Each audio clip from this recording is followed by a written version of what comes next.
यदि आप मांगलिक हैं तो मंगल का विभिन्न लग्नों में क्या फल होगा। अब तक हम मेष लगन से लेकर धनु लगन तक जानकारी ले चुके हैं। अब जानेंगे कि मकर लगन में मंगल कैसा फल देगा। मकर लगन में मंगल चतुरेश भी होता है और लाभेश होकर मांगलिक दोष कारक बनाता है। लगन भाव में मंगल उच्च राशि का तथा चतुर्थ भाव में सब राशिगत होकर सप्तम भाव में स्थित कर्क राशि को नीच दृष्टि से देखेगा, तो उसका रिजल्ट ये निकलेगा, सेहत तो उसकी अच्छी होगी, उसका शारीरिक सौंदर्य भी होगा, भूमि जायदाद मकान वाहन इत्यादि सुख साधन से तो संपन्न होगा। परंतु यदि मिलान ठीक से ना हुआ तब वैवाहिक और दाम्पत्य सुख में कमी होने की संभावना बनती है। सप्तम भाव में मंगल नीच राशि का होने से तथा द्वादश भाव में सप्तम पर नीच दृष्टि पड़ने से स्त्री अर्थात जीवन साथी के साथ वैमनस्य एवं टकराव की स्थिति उत्पन्न हो सकती है।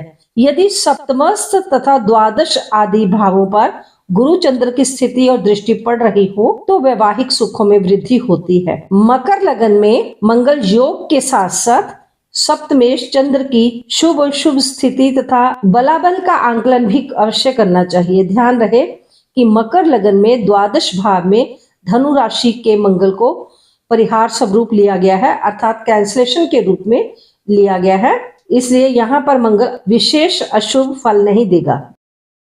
जब कुंभ लगन में मंगल होगा तो तीसरे और दशम भाव का स्वामी बनेगा, मांगलिक योग का कारक बनेगा। लगन भाव का मंगल जातक को कुछ तेज स्वभाव का साहसी प्रभावशाली व्यक्तित्व देगा। जातक भूमि मकान वाहन आदि सुखों से संपन्न होता है, परंतु प्रथम चतुर्थ सप्तम और अष्टम भावों में मंगल स्थित होगा तो जातक को अत्यंत संघर्ष और कठिन परिस्थितियों का सामना करना पड़ता है। पारिवारिक और दाम्पत्य सुख में भी कमी रहती है, परंतु यदि वर कन्या की कुंडलियों में शुक्र और गुरु की स्थिति अच्छी होगी तो परस्पर वैवाहिक संबंध अच्छे रहेंगे। द्वादश भाव में मंगल उच्च राशि का होकर सप्तम भाव को मैत्री दृष्टि से देखता है, जिससे अन्य भावों की अपेक्षा द्वादश भाव में बैठकर मंगल वैवाहिक दृष्टि से कुछ शुभ कहा जा सकता है। कुंभ लगन तथा सप्तमेश सूर्य और लग्नेश शनि के मध्य नैसर्गिक शत्रुता होने के कारण मिलान संबंधी मांगलिक योग के अतिरिक्त भी अन्य तत्वों को भी ध्यान में रखना युक्ति संगत होता है। मीन लगन में कैसा फल होगा। मीन लगन में मंगल धनेश और भागेश होने के कारण विशेष महत्वपूर्ण स्थान रखता है। यदि जन्म कुंडली में शुभस्थ होगा तो जातक को विवाह के पश्चात विशेष धन लाभ और भाग्योन्नति भी प्रदान करता है। प्रथम भाव में मंगल होने से जातक साहसी पराक्रमी महत्वाकांक्षी तथा स्वाभिमानी प्रकृति का होता है। यहाँ से सप्तम भाव पर मंगल की शत्रु दृष्टि होने से स्त्री अर्थात जीवन साथी के साथ तनाव और मत अंतर भी रहता है, ऐसी स्थिति रहने की संभावना होती है।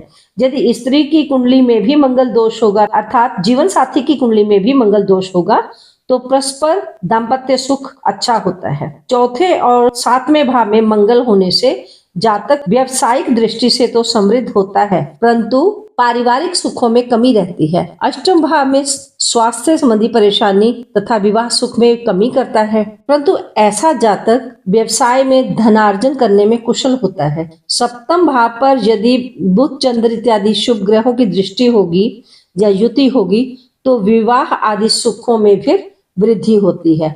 द्वादश भाव में मंगल होने से जातक चंचल बुद्धि कामातुर होता है, परिश्रमी होता है, भ्रमणशील रहता है, व्यवहार में नीति अनीति का कम ही विचार रखता है, परंतु यदि राशि और गुण मिलान ठीक से ना हुआ हो तो सप्तम भाव पर मंगल की शत्रु दृष्टि के फल स्वरूप दाम्पत्य सुख में बहुत कटुता और वैमनस्य होने की संभावना होती है। इस विवेचन से स्पष्ट है कि प्रत्येक लगन में मंगल और मंगलिक योग का एक जैसा प्रभाव नहीं होता और ना ही मंगल सदैव अनिष्टकारी प्रभाव ही करता है। संभवतः इसी कारण विभिन्न निबंधकारों और ज्योतिषाचार्यों ने मांगलिक दोष के दुष्प्रभाव को अत्यधिक प्रबल ना मानते हुए अनेक परिहार वाक्य भी बताए हैं, जिनका विस्तार पूर्वक वर्णन हम पहले भी कर चुके हैं। में मंगल के अतिरिक्त कुंडलियों में अन्य सभी ग्रहों के शुभ अशुभ का अच्छी तरह विचार कर लेना चाहिए, तभी मेलापक संबंधी अपना अंतिम निर्णय देना चाहिए। आशा करती हूँ कि आज की जानकारी आपको पसंद आई होगी। जल्द ही मिलती हूँ किसी नई जानकारी के साथ। तब तक आप अपना ध्यान रखें, स्वस्थ रहें, मस्त रहें, खुश रहें। ओम नमः शिवाय।